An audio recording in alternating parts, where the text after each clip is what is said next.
Okay, let's continue. You've seen how we can stop the form from being submitted.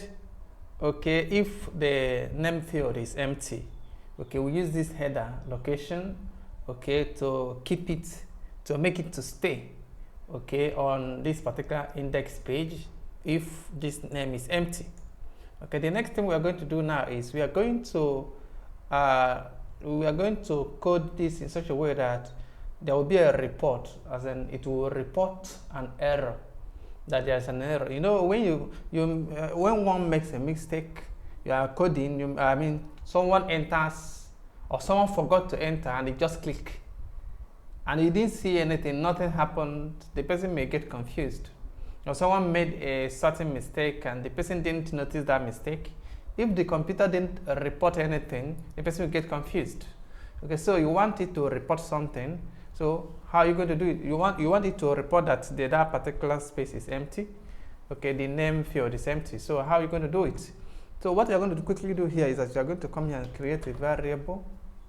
Okay, you call it error.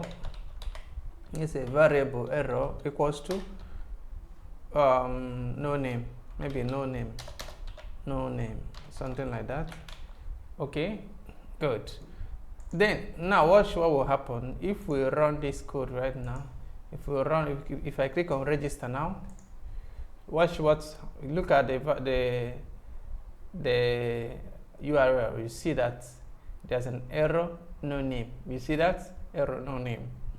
Okay, it is reporting on the URL, but it didn't report here. If you want it to report on your form, because anybody that's not a programmer, someone that doesn't know how to code, will not even look at this place, will not even know the meaning of all these things. You understand?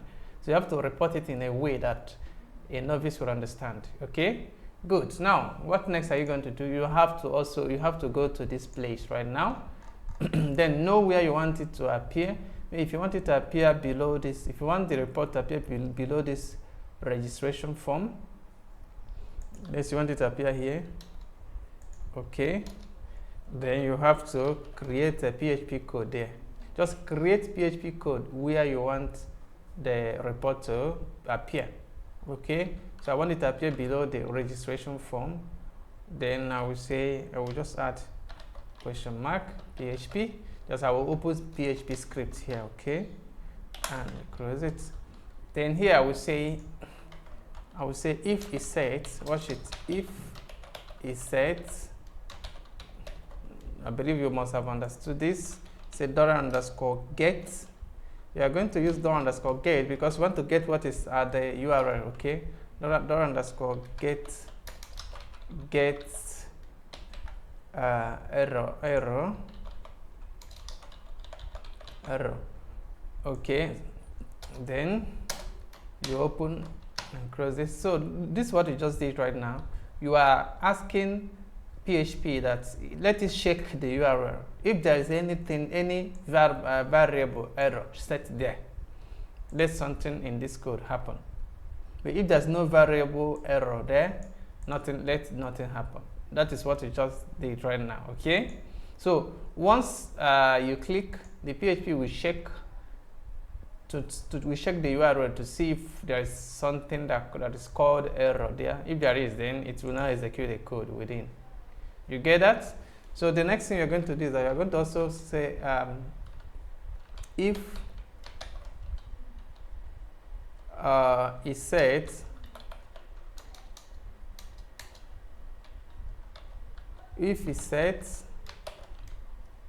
$_, then close it this way, then put $_get,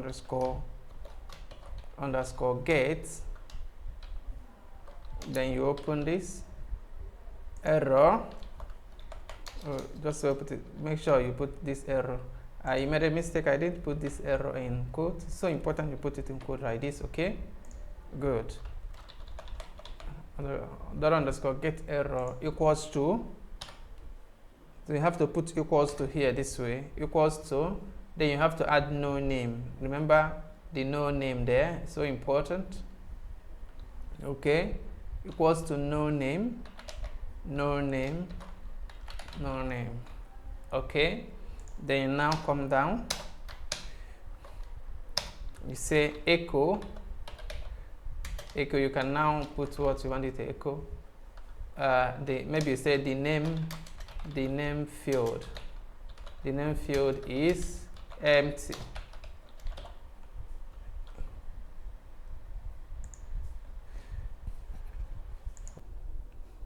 Okay, then you close semicolon. See what you just did now. What you actually did is you are asking PHP, let it first of all check if there's anything error states that if there's anything, that you should check the URL to know if there's a variable error set there.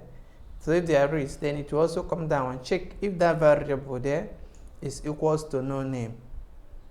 If it is equals, if the value of the variable is no name, so let it say the name field is empty. Let it echo the name field is empty. Let's see what we get now. Okay, there is an error here. Let me check. So I cannot use this set. Okay, let me solve the problem. Okay, there's a mistake here. Please, since I've entered a set here, a set should not be here anymore. Okay, this set would have been here if I have not entered any set here. If I delete this one right now, then it will work. But I want this to be this one to be here because I want to enter other errors. Like I want to take care of other errors. If I'm just working on only this one error, no name, then I can work with this and remove this. Okay, but because the set is already here, I'll have to remove it from here. Okay, I will remove it from here, then remove it. So it will be if $_get error equals to, and again here no name should be a string. So you are going to put it in quotes because it's a string. Okay, very good. I think everything is taken care of. Then you put semicolon here. Good. Then you save.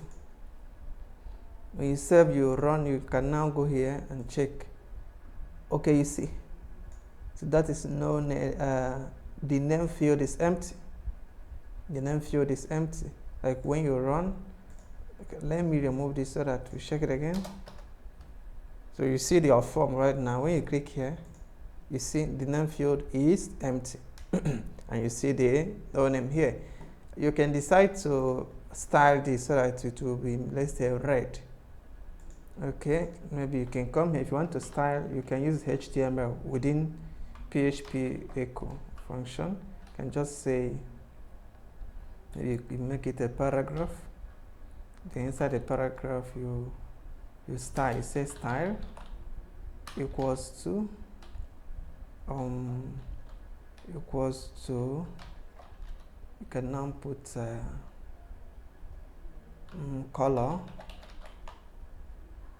Okay, this style will, just be careful when you are using these quotes, as when you are echoing and you are using double quotes to close and to open and close what you are echoing out. Make sure that inside it what you are going to use is single quotes. Okay, so that is what I'm going to use now. We'll use single quotes here. I will say color. This is inline. I want to use inline CSS here. I've taught you about inline CSS. Color red. Okay. Color red. Then you close it. Maybe you put font weight. Font weight. Font weight. You put bold. Okay. Then you close this, and then you close the paragraph here. Come down here and close the paragraph. Beautiful. Now let's check it again. Do you see that? The style, it is now styled. Okay, you have the color red and it is bolded. You get that? So if you remove this again, if I should remove this so that it will be just the page. So if I click on this right now, you see it will appear again. The name field is empty. If I enter something here, Uche Joseph. Okay, then you watch it. if I click here now, you see you're not going to see it will just move in here. Don't worry about this, we'll take care of it later. Okay, good. So you see how we're able to validate this, that you must enter a value here before it will move to the next, otherwise it will not. It will just stay here and it will report an error that the name field is empty. Maybe you can make this message to be more direct so that your user will understand it, because people may not understand this technical term, field. So you can say, enter your name, simple. Enter your name. I say, enter your name. This one is more direct, everybody will understand it. Okay, so let's see what we'll get now. If you click here now, you see enter your name. Okay, simple. So that is it. I think we're going to stop for this one, then we have to continue in our next subsequent lecture. Thank you.